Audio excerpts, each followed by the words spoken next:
Hey guys, Lek here. Quick follow-up video on the Samsung microwave I installed.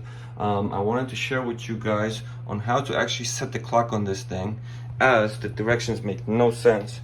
There is no clock button with this model, and there's no my settings control options panel either that they tell you to click to set it. So messing around a little bit, and I figured out this is what you do. Where the power level is, it's not just for power level settings.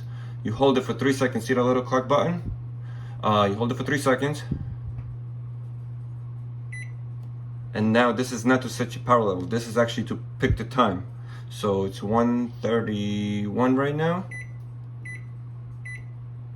I'm gonna hit that again. Now you choose AM or PM, so I'm gonna hit power level again, PM, and I'm gonna hit start. And now your time is set. So hope that's helpful. Also never showed the inside of the microwave. It's pretty. That's it. And I installed the oven now. So if you were waiting for this video, check the links below my channel. Full installation, how to replace your gas oven, how to install the Samsung oven. And it's matching the microwave. So guys, thank you for watching. Please subscribe, follow, come back for more.